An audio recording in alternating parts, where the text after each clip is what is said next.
Desde la pujante, innovadora y hermosa ciudad de Medellín, en Colombia, iniciamos nuestra celebración de culto a Dios en íntima devoción. Íntima Devoción es una iglesia que cree, obedece, vive y proclama los efectos transformadores del Evangelio del Señor Jesús.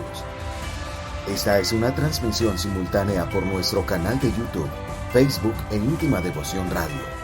Descarga gratuitamente nuestra aplicación en las tiendas iPhone y Android. Sean todos bienvenidos.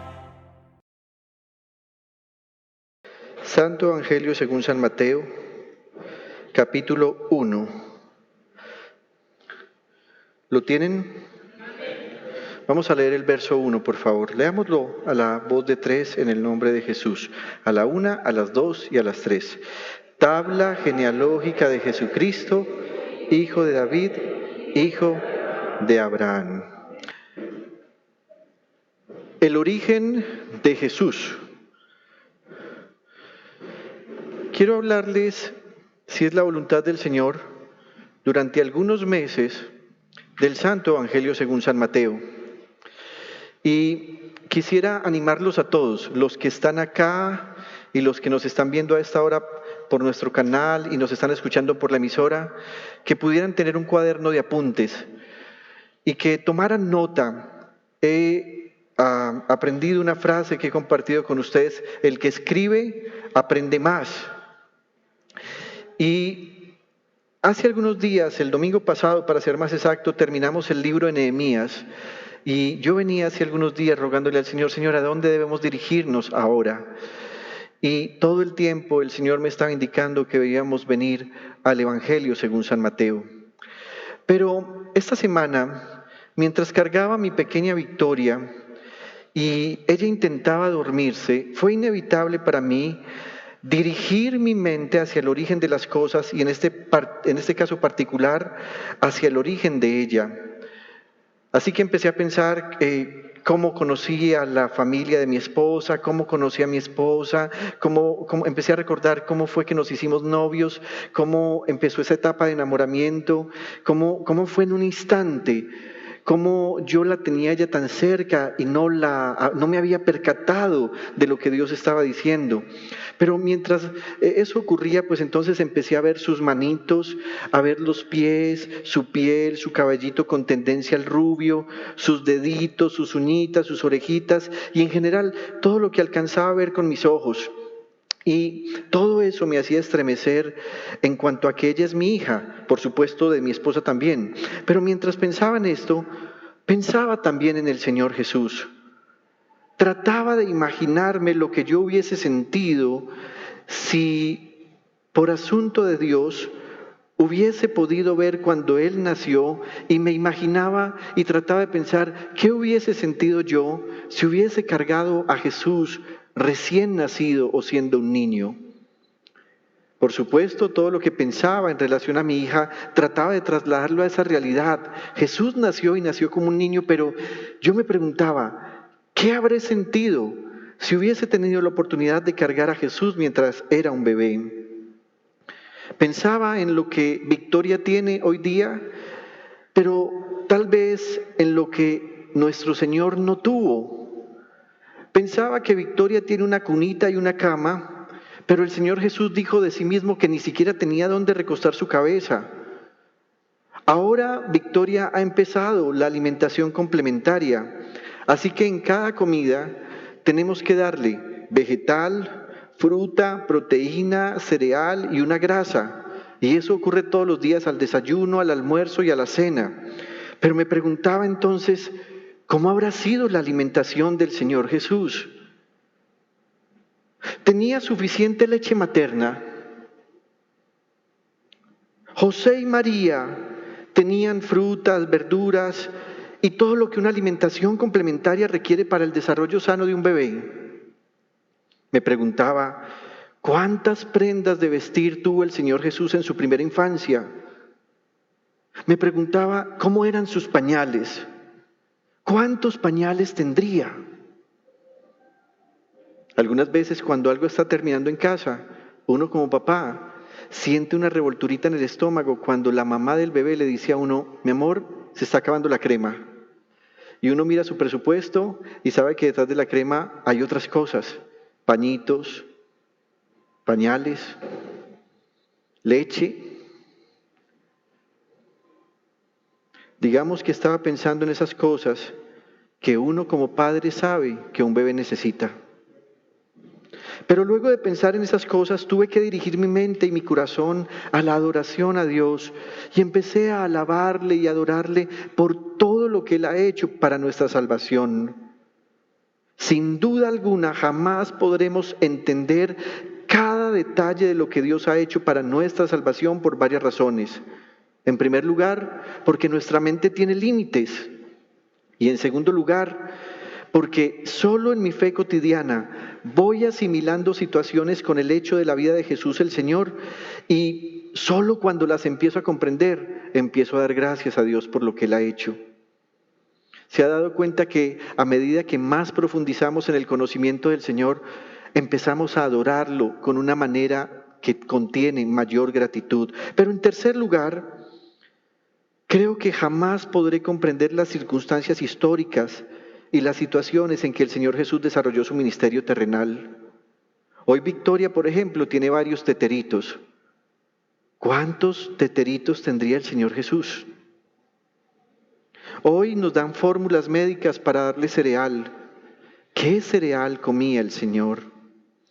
Ahora bien, mientras mi mente estaba en este episodio, me sentí tan indigno, me sentí tan poco útil, me sentí tan desagradecido, tan insensible, tan pecador, tan obtuso, es decir, tan falto de capacidad para comprender fácilmente el gran amor del Señor. Y entonces vinieron otras preguntas. Y empecé a suponer, ¿qué pasaría si yo muriese hoy, antes que el Señor Jesús regrese? Y al llegar al paraíso o al seno de Abraham, donde están todos los que han dormido en el Señor, me preguntaran, oye, ¿por qué estás aquí y no en el infierno?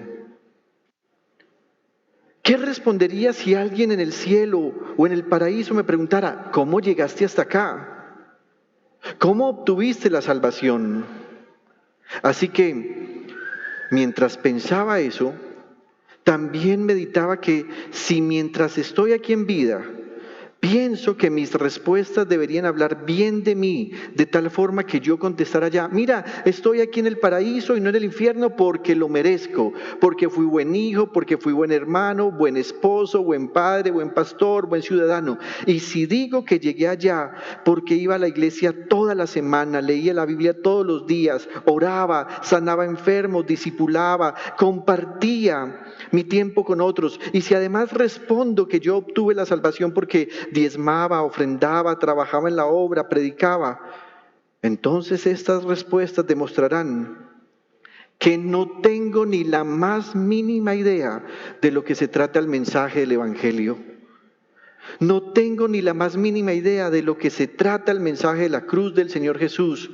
No tengo ni la más mínima idea de lo que se trata la gracia y el amor de Dios. Así que deberíamos pensar que si morimos antes que el Señor Jesús regrese y vamos al paraíso y no al infierno, y si al llegar al paraíso nos preguntan, oye, ¿por qué estás aquí y no en el infierno? ¿Cómo llegaste? ¿Qué obtuviste o qué hiciste para obtener la salvación? Mis respuestas y las de todo creyente en Jesús deberían señalar a Él, a Jesús, y no a nosotros. Así que nuestras respuestas deberían ser, estoy en el paraíso, esperando la resurrección, porque Jesús el Señor lo prometió.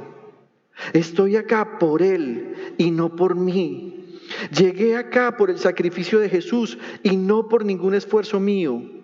Además, no obtuve la salvación por algo que yo hiciera, sino que Él, el Señor Jesús, me quiso amar y fue por Él por quien soy salvo.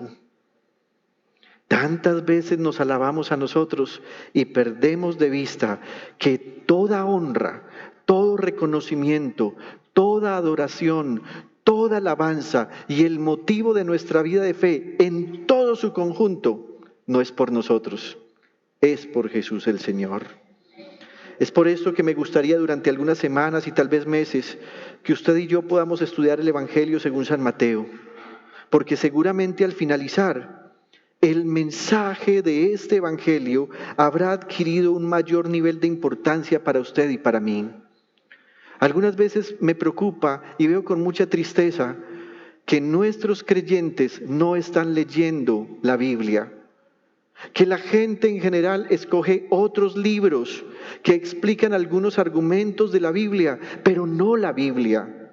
Y eso me preocupa porque al pensar en esto me daba cuenta, si hay algo en la Biblia que pudiéramos escoger como un gran libro para ser discipulados y para aprender quién verdaderamente es Jesús, el Evangelio de Mateo sería una gran herramienta que deberíamos leer para conocer lo que este mensaje trata en beneficio nuestro. Así que rápidamente vamos a hacer una sencilla introducción. En primer lugar, ¿quién escribió el Evangelio de Mateo? Y usted se va a dar cuenta que la respuesta a esta pregunta va a traer en sí misma una gran bendición para nosotros. La tradición primitiva del cristianismo unánimemente atribuyó a Mateo el apóstol su condición de autor. Usted recuerda que el Señor Jesús tenía muchos discípulos, inclusive alguna vez se mencionan que hubo más de 70 que Él envió de 2 en 2. Algunos hablan de 70, otros de 72. Pero usted recuerda que de los más cercanos el Señor Jesús escogió a 12.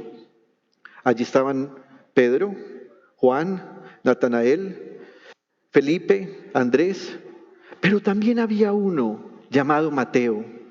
Ese Mateo que fue apóstol del Señor. Y usted recordará que para ser apóstol del Señor había que tener varios requisitos. 2 de ellos era que estuvieran desde el principio del ministerio del Señor Jesús y además que fuesen testigos de su resurrección. Pues Mateo era uno de estos 12 y ese Mateo tomó una decisión, escribir este evangelio. Ahora bien, el nombre Mateo lo deducimos como el del evangelista porque él mismo lo escribe y se presenta a sí mismo como Mateo. Sin embargo, hay 2 evangelios más que son Marcos y Lucas que presentan a Mateo con otro nombre. Mateo es también conocido como Leví. Así que usted en Marcos y en Lucas no va a encontrar el nombre Mateo ni dentro de la lista de los apóstoles y tampoco dentro de los que el Señor Jesús llamó de manera particular. ¿Por qué? Porque Mateo no se llamaba originalmente Mateo. Mateo se llamaba Leví.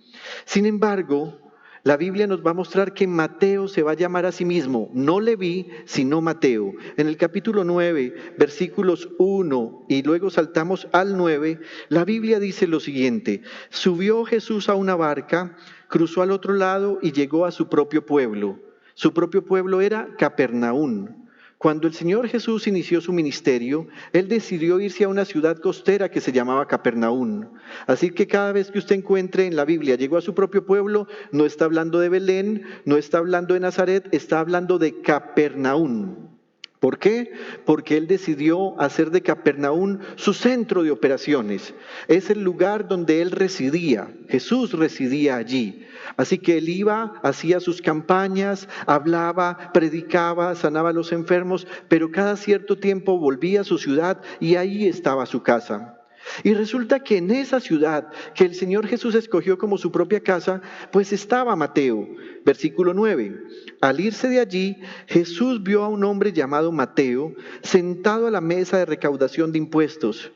Y el Señor le dice: sígueme. Mateo se levantó y lo siguió. Así que, ¿quién era Mateo? Mateo era alguien encargado de hacer la reforma tributaria. Mateo era alguien encargado de recoger los impuestos, esos que la gente normalmente pagaba con enojo porque sentía que era una injusticia pagar impuestos a un emperador que tampoco los beneficiaba mucho y que ellos tenían que sacar de su propio bolsillo. Mateo era una persona que era normalmente señalada por la gente, porque usted recordará que en esa época a los recaudadores de impuestos se les llamaba publicanos, y ser publicano, más que una dignidad, era un insulto.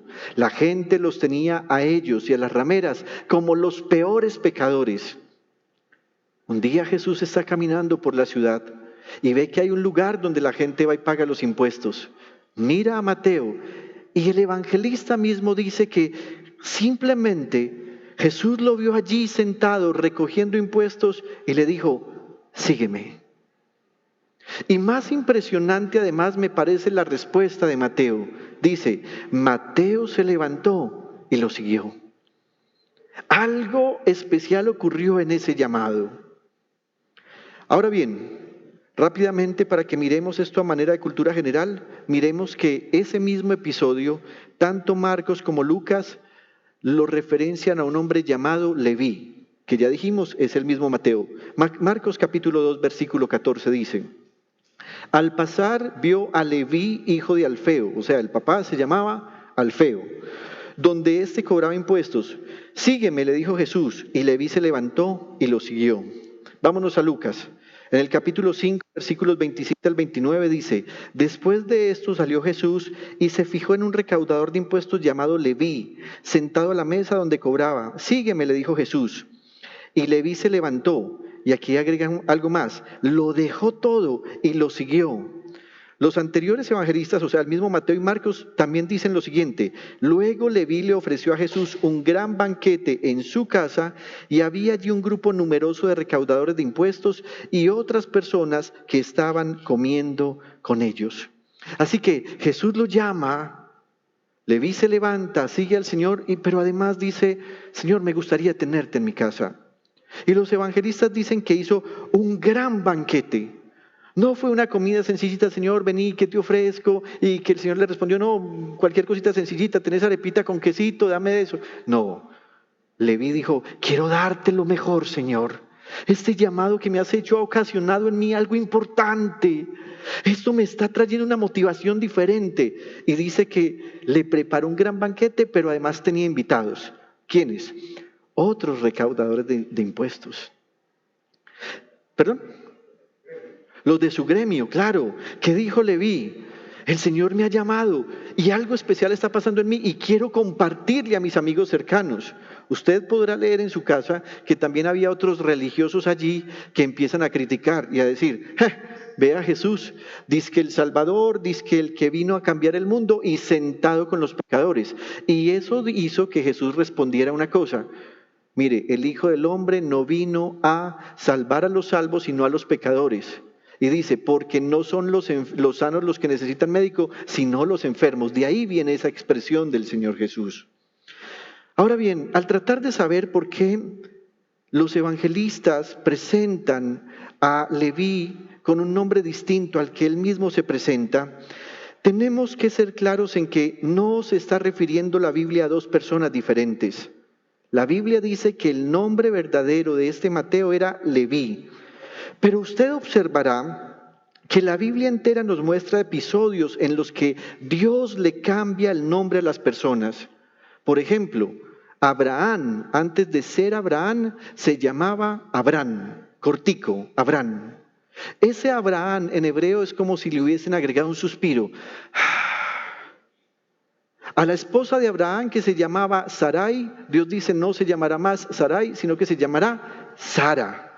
Al mismo apóstol Pedro, él no se llamaba Pedro. Algunos hacen referencia a él como Simón, pero también tenía un nombre que era Cefas, pero el Señor lo llama Pedro. Inclusive el Señor ponía sobrenombres. Por ejemplo, a Juan y a Jacobo, el Señor les dijo Boanerges. Boanerges significaba hijos del trueno. Y era una forma como el Señor en su particular forma de acercarse a sus discípulos tenía diferentes formas de afecto. La Biblia no nos dice en qué momento Jesús le cambió el nombre a Mateo, pero en algún momento de la historia y que quedó oculta en este evangelio y conforme a mi entender y conforme a lo que muchos eruditos piensan, es posible que en algún momento de su ministerio el Señor tomó la decisión de no volver a llamar más a Leví por su nombre, sino que empezó a decirle Mateo. ¿Por qué haría esto el Señor? El nombre Leví proviene del hebreo y significa sujetado, atado, pero miren esto, amarrado por un préstamo. Cuando alguien, por ejemplo, va a un banco y saca un préstamo, esa persona está, ¿cómo? Es un leví, pero ¿cómo está? Está amarrado por ese crédito. Cuando alguien tiene un crédito con otra persona, ve, préstame 10,000 pesitos, quedó amarrado. No está hablando de amarrado, lo que decimos en Antioquia, el tacaño, el codo, el que se da un golpe aquí y le salta la monedita acá. No estamos hablando de eso. Estamos hablando más bien del que está sujeto en el sentido que está como secuestrado o en cautiverio. Jesús sabía eso. Leví se llamaba así porque estaba atado a su pasado, estaba atado a su propia condición. ¿No le parece a usted muy triste no poder desarrollar una vida social y espiritual, sobre todo espiritual, que sea de crecimiento en fe? Simplemente porque si este hombre, por ejemplo, iba a orar al templo, los fariseos y los religiosos lo miraban feo y lo tenían como uno de los peores pecadores, simplemente porque cobraba un impuesto. ¿Recuerda usted la historia cuando el Señor Jesús dice que 2 hombres subieron al templo a orar? Y dice que uno de ellos era fariseo, o sea, alguien que todo el tiempo estaba en función de la obra de Dios o de las cosas espirituales. Eso se suponía, pero también subió un publicano. Y dice la Biblia que el fariseo empezó a orar: Señor Dios, gracias porque no soy como los otros pecadores, doy mi diezmo, ayuno 2 veces a la semana, y empezó a decir cosas lindas de él. Sin embargo, el publicano, dice Jesús, que cuando estaba orando ni siquiera se atrevía a levantar la mirada y empezó a decir una cosa muy sencilla: Señor, ten compasión de mí porque soy un pecador. Cuando Jesús termina esa historia, Él les hace una pregunta a todos: ¿quién fue escuchado y justificado? Y es muy obvia la respuesta, porque Jesús dice que el fariseo, que parecía estar orando con Dios, dice, estaba orando consigo mismo. Así que estaba orando con su propio ego, estaba orando con su propia alma. Pero el otro, a pesar de ser señalado y de sentirse como el peor de los pecadores, estaba orando sinceramente ante Dios. Jesús dice que cuando cada uno se fue a su casa, solo el publicano se fue justificado, es decir, perdonado. Así que, ¿qué significa Leví? Alguien que está atado, alguien que está amarrado como cuando uno tiene un préstamo, alguien que está como entretejido y no se puede zafar de otra prenda. Mientras que el nombre Mateo significa regalo de Dios, don del Señor. Así que cuando Mateo fue a escribir este evangelio, él dijo: ya no quiero hablar más como alguien atado, como alguien amarrado, como cuando alguien tiene una deuda. Quiero hablarles y quiero contarles la historia de aquel que me cambió mi forma de pensar, porque inclusive me cambió el nombre y se refirió a mí como si yo fuera un regalo del Señor. Seguramente mientras Leví recaudaba impuestos, la gente lo maldecía. Seguramente mientras Leví recaudaba impuestos, la gente a la distancia lo insultaba. Nunca recibía palabras de afecto, pero se encontró con Jesús y el Señor Jesús le cambió el nombre y le dijo algo hermoso. Le dijo: eres un regalo de Dios, eres un don del Señor. Tal vez a usted alguna vez su pastor le ha dicho: oye, eres una bendición, eres un regalo de Dios. Y si en ese momento te lo dijo y tú estabas pasando por una situación donde otra persona te insultó, te maltrató, en ese instante esa palabra de tu pastor cambia y borra por completo los insultos que otras personas te habían señalado y con las cuales te estaban maltratando. ¡Qué dato tan sencillo! Jesús le cambió el nombre. Y seguramente cada vez que Jesús necesitaba algo o quería preguntar algo, Mateo se sentía muy feliz que nunca más Jesús le volvió a decir Leví, sino que le preguntaba: Mateo, ¿y tú qué piensas? Es posible que en esos conflictos de intereses que tenían los discípulos mientras caminaban con el Señor Jesús, tal vez alguno dijo: vea pues, ahora llama a un publicano, lo que nos faltaba.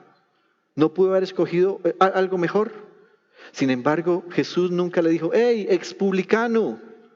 Tampoco Jesús le decía: ¡hey, ex Leví! Jesús simplemente le decía: Mateo, vamos. Sí, Señor, vamos. Mateo, ¿y tú qué piensas? Y cada vez que Jesús le decía a Mateo, él sentía el amor del Señor.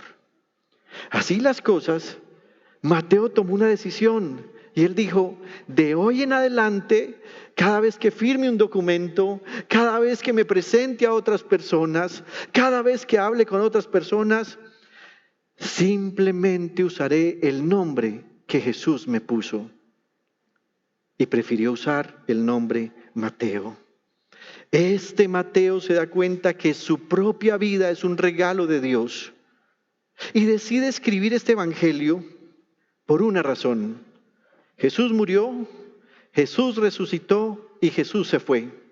Y seguramente Mateo, como los otros apóstoles, se fueron a predicar el evangelio. Pero más o menos unos 16 o 17 años después que Jesús se fue, Mateo se da cuenta que los cristianos han empezado a sufrir por dos razones.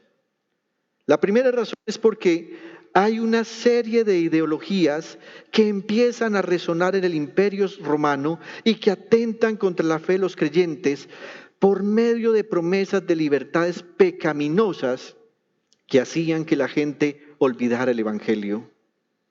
Así que en esa época también había un pacto histórico. En esa época también había un montón de promesas de la comunidad LGBTI. En esa época el imperio romano estaba aplaudiendo todo lo humano y estaban diciendo muy bien, ahora sí, más pan y circo para mantener entretenida a la gente. Y la gente cuando empezaba a recibir entonces deciría, no queremos trabajar, no queremos reunirnos en la iglesia. ¿Para qué? No es necesario. Si el emperador piensa que un pecado que los cristianos denominan así no es pecado, pues más bien le hacemos caso al emperador. Los cristianos están diciendo que tener relaciones sexuales fuera del matrimonio, si son prematrimoniales, son fornicación. Pero el emperador dice, no, gocemos la vida, disfrutemos la vida. El emperador está diciendo, puedes tener varias mujeres, pero los cristianos están diciendo, es santo que tengas una sola esposa. Así que Mateo ve lo que está pasando y dice, tengo que hacer algo. Voy a escribir y voy a contar la historia para que ellos sepan que lo que el imperio romano está tratando de hacer para influenciarlos al mal no es el evangelio del Señor Jesús. La segunda razón por la cual él escribe su evangelio es porque los cristianos judíos han empezado a vivir una tremenda persecución que arremete con gran fuerza al punto que los judíos deciden apartar a los judíos cristianos de en medio de ellos. Piensen esto, hay una religión nacional que es el judaísmo, pero dentro de esa religión nacional que es el judaísmo empieza a crecer algo que ellos denominan secta. Son judíos que ahora son cristianos. Esos judíos nacionalistas dicen, no queremos más que vengas a mi casa, le dicen a los judíos cristianos, no queremos que nos hables más de tu Jesús, eso nos está metiendo en problemas, nosotros queremos seguir prosperando, queremos seguir pelechando. Y entonces resulta que los cristianos judíos le decían a otros judíos, pilas, Jesús anunció que este templo sería derribado, no pongan su esperanza en este templo. Y los otros judíos decían, ¿qué clase de herejía es esa? Este templo permanecerá para siempre y nunca se acabará. Así que los judíos nacionalistas dijeron, no queremos tener más contacto con los judíos cristianos. Así que los judíos cristianos empezaron a sentirse apartados socialmente, pero además empezaron a sentir una gran influencia de lo que el imperio romano estaba haciendo para desviar a todos los judíos de la fe en el Dios de Abraham. Entonces Mateo dice, tengo una solución. ¿Es posible que esto que le está ocurriendo a estos judíos le esté pasando a todos los cristianos judíos en el mundo? Y él dijo, voy a escribir lo que vi, lo que presencié, lo que he averiguado, lo que escuché acerca de Jesús. Y seguramente cuando ellos se escuchen y lean esto que voy a escribir, su fe va a ser alentada y volverán a creer de manera correcta. Así que Mateo dice, debo empezar por decirles quién es Jesús. Así que en primer lugar esta noche veremos que Mateo nos habla del origen natural del Señor Jesús. Preste mucha atención a cómo he llamado este punto, el origen natural. Y cuando hablo de natural estoy hablando de su naturaleza humana. No hablaré todavía de su divinidad, porque usted y yo sabemos que Jesús desde su divinidad es Dios desde siempre y para siempre. Pero Mateo dice, ¿y qué tal si empiezo diciendo quién es Él? ¿De dónde provino? Mateo tiene una intención. Él quiere empezar diciéndonos que el Señor Jesús, ese que le cambió a él el nombre y que le cambió la vida, tiene una historia familiar. Quiere decirnos que Jesús no es alguien solo por lo que él mismo hace o dice de sí mismo. ¿No se ha dado cuenta que de vez en cuando aparece gente que se alaba a sí mismo, se engrandece? Hoy en día tenemos las redes sociales, grandes predicadores y empiezan a pulular y crecen en fama, pero no sabemos de dónde vinieron. No sabemos quiénes son, no sabemos quién los discipuló, no sabemos quién los bautizó, ni siquiera sabemos quiénes son su familia. Mateo dice, Jesús no es grande solo por lo que Él demostró ser. Jesús es grande por quien Él es. Y Mateo dice, voy a averiguar de dónde viene Él, cuál es su historia. Así que para poder mostrar esto, Mateo dice, Jesús es quien dice ser desde siempre y para ello ha hecho un plan que incluye una genealogía familiar. Así que Mateo se tomó el trabajo de investigar y encontró que en la genealogía del Señor Jesús había 42 nombres de hombres y de manera muy especial va a nombrar a 4 mujeres que hacían parte de los antepasados del Señor Jesús. Sin embargo, Mateo descubre que para que alguien pudiera ser el verdadero Mesías, tenía que cumplir con un requisito. Y ese requisito es que tenía que ser, primero, hijo de Dios, pero además tenía que ser descendiente de Abraham y descendiente de David. Volvamos un momentico al versículo 1, si me lo muestran, así como lo tenemos al inicio. Observen cómo empieza Mateo. Tabla genealógica de Jesucristo, hijo de David, hijo de Abraham. Alguien dirá, ¿cómo así? O sea, ¿tenía 2 papás? No, lo que está tratando de decir Mateo es, en la línea genealógica del Señor Jesús existieron 2 hombres muy importantes a quienes Dios le dio una promesa en diferentes momentos. Escúchenme esto, entre el Señor Jesús y Abraham pasaron cerca de 2166 años. Entre el Señor Jesús y el rey David pasaron cerca de 990 años. Sin embargo, Mateo dice, este Jesús es hijo de ellos porque ellos siguen una misma línea genealógica. Y aunque Abraham tuvo otros hijos, en realidad se va a contar aquel que desciende, porque en la mitad del camino hubo otro hombre a quien Dios le dio una promesa. Así que Mateo quiere hacernos notar que Jesús tiene en su línea familiar a 2 hombres que recibieron promesas específicas de Dios. En primer lugar, Abraham. Dios le había dado una promesa a Abraham y usted puede trasladarse conmigo un momento a Génesis capítulo 22, versículo 18. Dios le dijo a Abraham, en tu simiente serán bendecidas todas las naciones de la tierra por cuanto atendiste a mi voz. Un día Abraham y Dios están teniendo una conversación.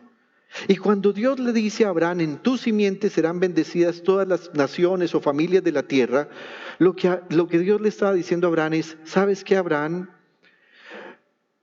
Desde que Adán y Eva pecaron, todos ustedes están bajo maldición. Usted recuerda que cuando Adán y Eva pecaron, Dios empezó a confrontar a Adán. ¿Qué hiciste, Adán? Y Adán le dice, Señor, la mujer que tú me diste me dio a comer del fruto que tú me prohibiste. Así que Dios le reclama a Eva, Eva, ¿qué hiciste? Y entonces Eva le dice, Señor, la serpiente me engañó. Ella me dijo que podía comer y que nada me iba a pasar y yo comí.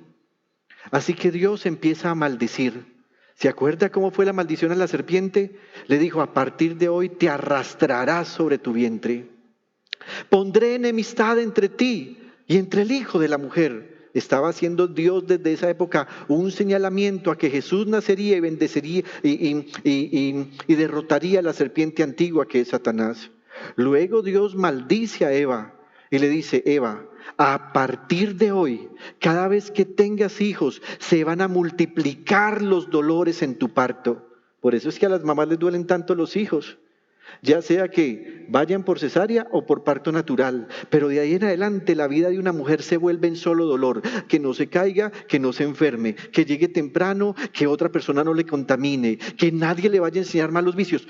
Todos los días una mujer sufre con sus hijos, todos los días de su vida. ¿Por qué ocurrió eso? Por la maldición de Dios a Eva. Pero cuando Dios fue a maldecir a Adán, usted observará que Dios no maldijo a Adán. ¿Sabe qué hizo Dios? Lo miró y le dijo: Adán, por tu culpa, maldita será la tierra. A partir de hoy te producirá espinos y tendrás que trabajar y podrás comer el día que con el sudor de tu frente tengas para tener alimento. A partir de ese instante el mundo quedó en maldición. Así que cuando años más tarde Dios le dice a Abraham: Abraham, en tu simiente serán bendecidas todas las naciones de la tierra, lo que Dios le está diciendo a Abraham: Abraham, voy a abrir una oportunidad, una sola, para que esa maldición que yo mismo impuse desde el principio sea cambiada por bendición. Y sabes que, Abraham, no voy a levantar a otro hombre distinto a ti. Voy a hacer que de tu descendencia haya un descendiente que seré yo mismo manifestado en carne, y voy a quitar la maldición.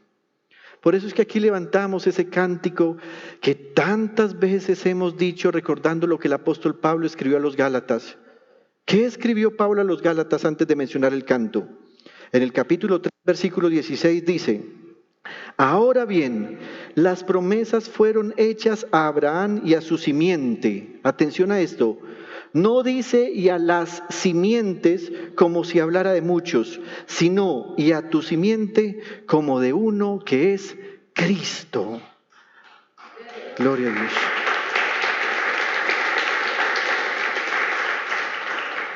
Así que cuando Dios le dice a Abraham: de tu simiente, le está diciendo, esa simiente es Cristo, el Dios humanado, el Hijo de Dios que se manifestará. ¿Y qué pasará en él?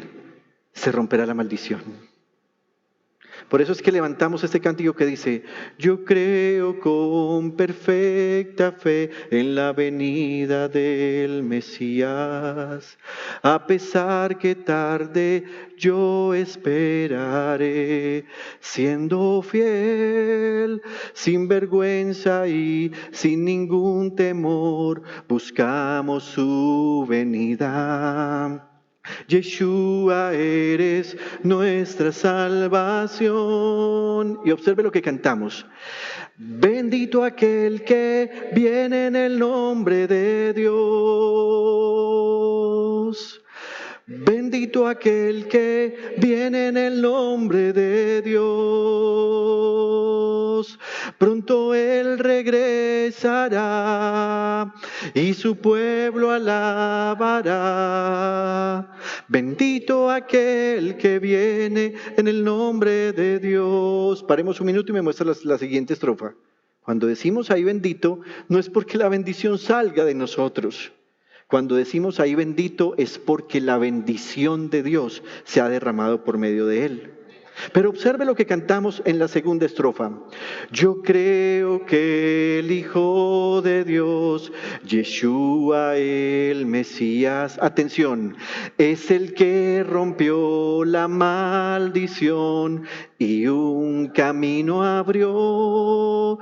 Con trompeta él pronto volverá, el león de la tribu de Judá.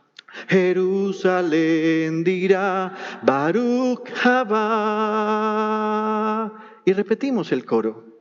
¿Por qué?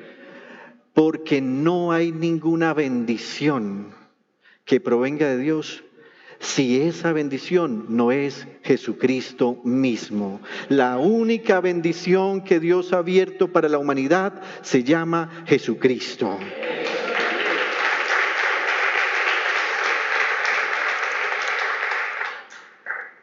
Ahora bien, Dios también le hizo una promesa al rey David. Han pasado más de 1000 años desde que Dios se encuentra con Abraham. Y Dios levanta un rey. Y Dios dice de ese rey: este es un hombre conforme a mi corazón. Un día ese rey dice: yo voy a construirle al Señor un templo. Y Dios le da los planos de ese templo. Dios le dice cómo serán las medidas de ese templo, cuántos materiales necesita, pero Dios le dice: detente, David, tú no me construirás ese templo.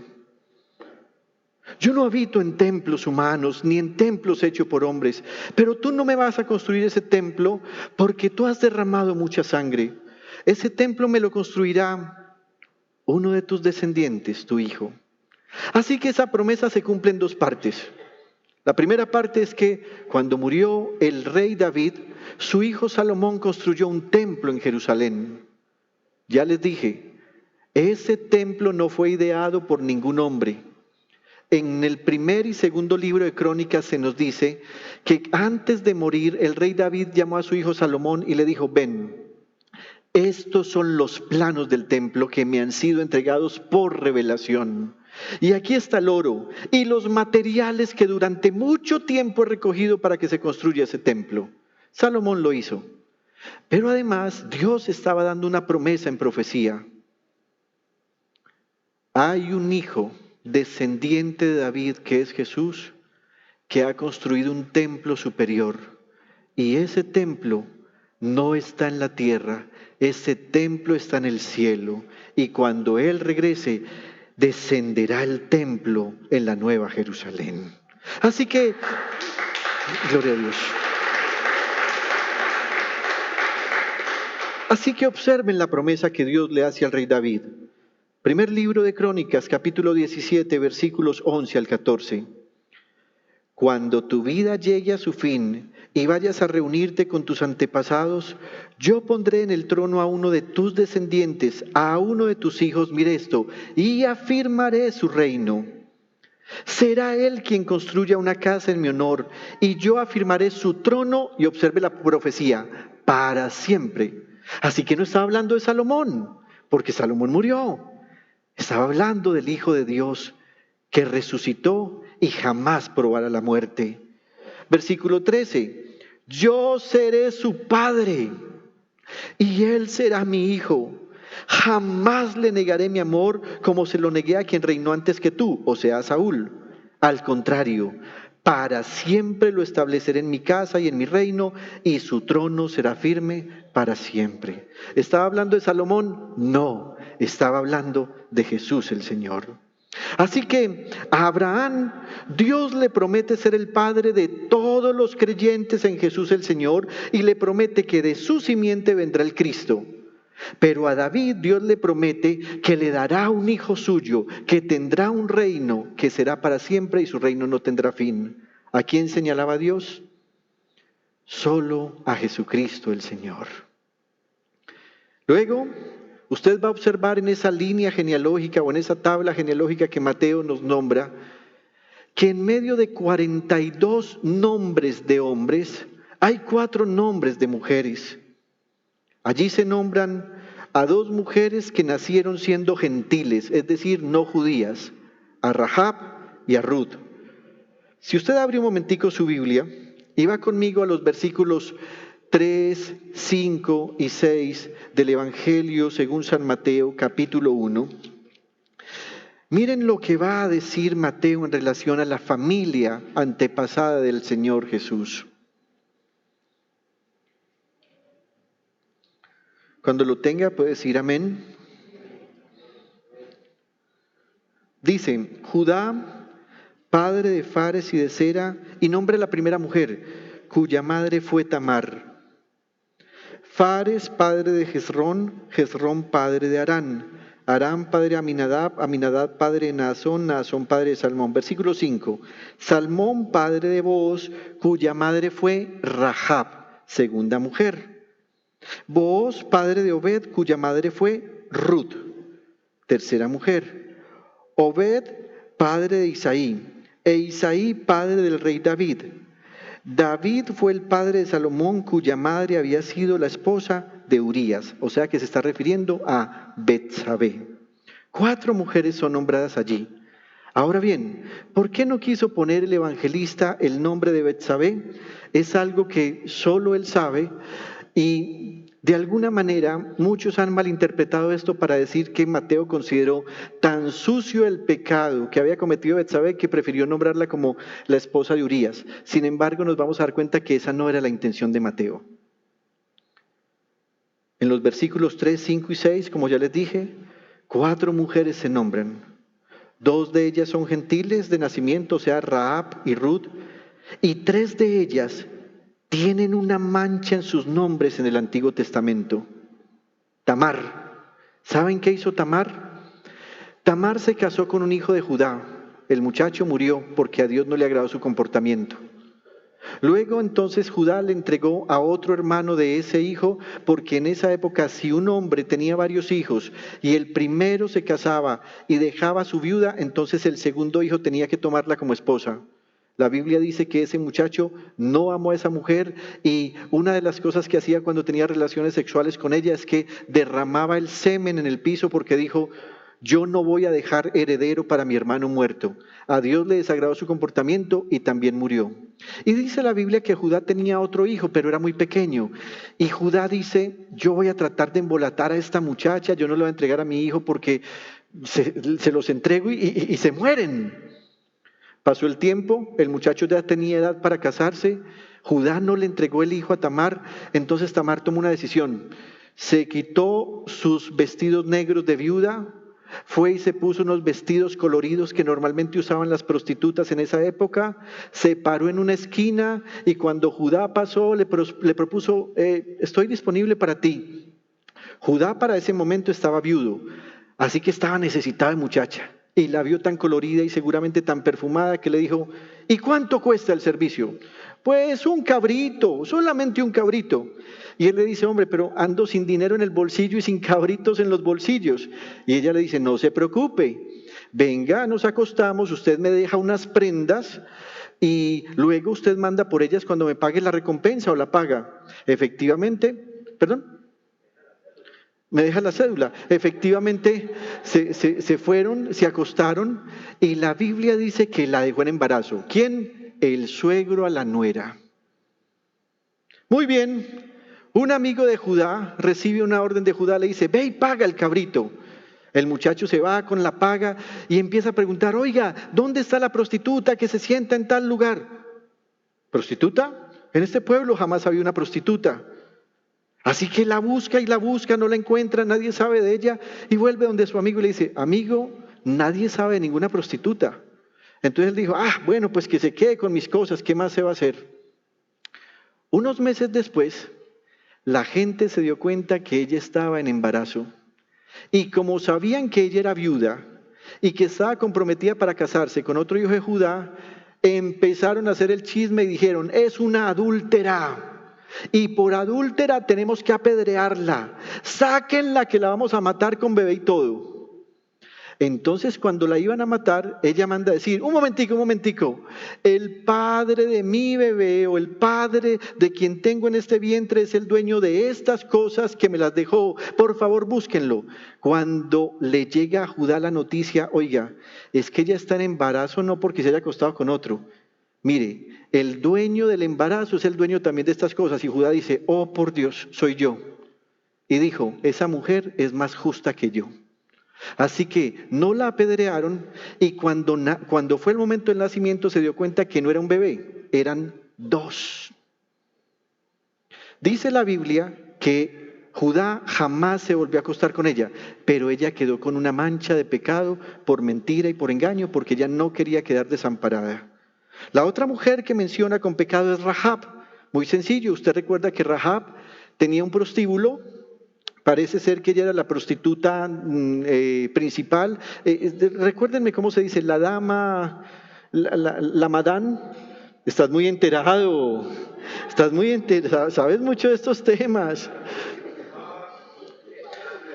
Parece ser que manejaba una trata de blancas donde negociaba señoritas y mujeres para que los hombres las compraran. Era una prostituta. La Biblia la menciona todo el tiempo como la prostituta Rahab. Y la tercera mujer que menciona es Betsabé.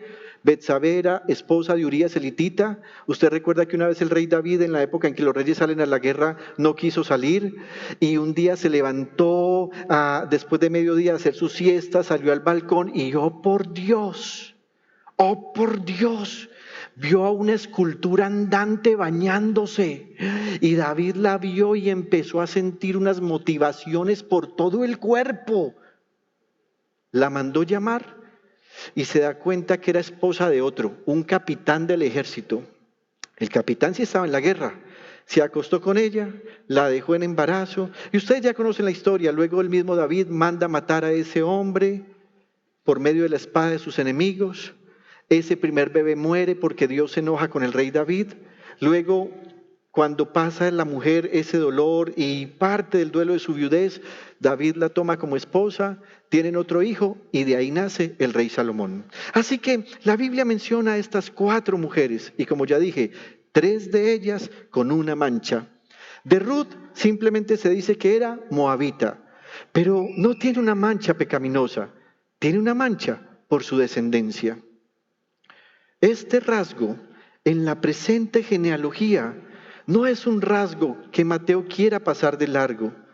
¿Saben qué quiere hacer Mateo? Guardar consonancia con aquel que cuando escribió su evangelio se nombró a sí mismo dentro de los apóstoles. ¿Y sabe cómo se nombró Mateo a sí mismo cuando dijo cuáles eran los apóstoles del Señor? Dijo, Mateo el publicano. Mateo fue cambiado cuando Jesús le puso otro nombre, pero cuando él mismo estaba escribiendo el nombre de los apóstoles, dijo, no quiero llamarme Leví, pero tengo que dejar una señal clara de quién soy verdaderamente. Y dijo, soy Mateo el publicano. Tal vez escribió eso con dolor, tal vez con un poco de orgullo en el buen sentido de la palabra, de saber lo que era y ahora Dios había hecho. Así que cuando él nombra a estas mujeres y se nombra a sí mismo como el publicano, tal vez lo que él quiere expresarnos es que las riquezas de la gracia de Dios no solamente eran para atraer a los que estaban cerca, sino también para los que estaban lejos, inclusive a aquellos que la sociedad declaraba los más pecadores porque eran publicanos y rameras. Así que las presenta a ellas en su estado pecaminoso y se presenta a él como una mezcla de la gracia y de su estado pecaminoso para decir, es verdad que Dios levanta del polvo al pobre y a los menesterosos alza al muladar para hacerlos sentar con los príncipes de su pueblo. Así que él no está ocultando la identidad de ellas, pero decide no ocultar su propia identidad. Y permítame, me hago aquí me detengo por un momento. No es fácil hablar de lo malo que hemos hecho antes de haber conocido a Cristo Jesús. ¿Se dan cuenta que es más fácil señalar el pecado de otros?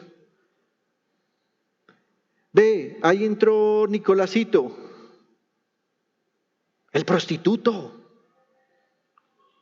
Pero pocas veces decimos de nosotros mismos lo que hicimos. Siempre señalamos a los demás. Y quiero nombrar a algunas personas con confianza, solo por confianza. Nos es más fácil decir, ve, ahí llegó Juan. ¿Cuál Juan? Olafo, el malgeniado. Porque le señalamos lo que era. Ve, ahí llegó Pablito. ¿Cuál Pablito? El bailarín del barrio, el que alegraba todos los 15. Ve, ahí llegó Fernando. ¿Cuál Fernando? Fernando Ron. Pero pocas veces señalamos lo nuestro. Hola hermanos, llegó el pastor Junior, pecador, mentiroso, incomprensivo, desleal, insensato, insensible. Así que Mateo dice, no solo voy a señalar el pecado de ellas, voy a señalar el mío también, por una razón. El mismo que las limpió a ellas es el mismo que me limpió a mí. Así que Mateo desde el principio desea mostrarnos la sinceridad de Dios que no oculta el pecado de hombres y mujeres de la familia de su Hijo. ¿Se imagina a Dios diciendo, ay no, pero cómo se me ocurrió escoger a Rahab? No, borremos eso, Mateo, borre eso. No, Dios le inspiraba y Mateo escribía, Rahab, la prostituta. Pero ¿sabe qué nos muestra esto? La Biblia como palabra de Dios muestra que Dios es sincero. Dios no tiene nada de qué avergonzarse. Dios ni siquiera se avergüenza del pecado de su pueblo. Dios no se avergüenza del pecado de la familia de su Hijo. Pero también Mateo nos quiere mostrar la gracia de Dios, que es para judíos y para no judíos. Mateo nos quiere mostrar la puerta abierta que tiene el Evangelio para que todo el que crea en Jesús se sienta identificado en su humanidad. ¿Sabe, hermano? Yo no sé usted cómo se siente ante el Señor, pero somos muchas veces nosotros los que ponemos obstáculos entre la relación nuestra y la del Señor.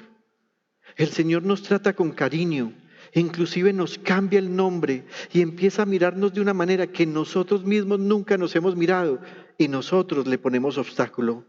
Señor, ¿yo soy digno de ti? Y Jesús dice, sí. Quiero que te sientas identificado con mi humanidad, porque yo también tuve una familia llena de pecadores. También Mateo nos quiere mostrar las promesas de Dios cumplidas al patriarca Abraham y al rey David, pero además a todos los creyentes. ¿Sabes algo, Jairo? Si Jesús te quiere sanar, tú no vas a ser sano porque necesitas otra bendición. Si Él te quiere sanar, Él te sanará porque la bendición ya está dada. Él mismo es la bendición y Él cambió la maldición en bendición para ti. Muchas veces los creyentes estamos tan dudosos de las promesas del Señor. ¿Dios quiere eso para mí? Sí, hermanos, porque la promesa era solo una. En esa simiente de Abraham serían bendecidas todas las naciones de la tierra. Y Pablo nos dijo, y esa simiente es Cristo. Por último, termino hoy diciéndoles, Mateo quiere mostrarnos que todos los nombres de hombres y mujeres que fueron usados por Dios, fueron usados como eslabones para que la historia del patriarca Abraham y del rey David fuesen conectadas con el Hijo de Dios. Es posible que sus padres no hayan aceptado el Evangelio. Es posible que sus abuelos no lo hayan aceptado. Es posible que sus antepasados ninguno hubiese aceptado a Jesucristo como Señor. Todos ellos son solo eslabones, a quienes Dios usó para que usted viniera a la vida por medio de la naturaleza humana. Pero en últimas, usted tiene una promesa especial porque usted ha decidido creer que Jesucristo es la bendición que todos necesitamos. Nunca olvide esto. Leví era alguien atrapado. Mateo es denominado por Jesús como el regalo de Dios.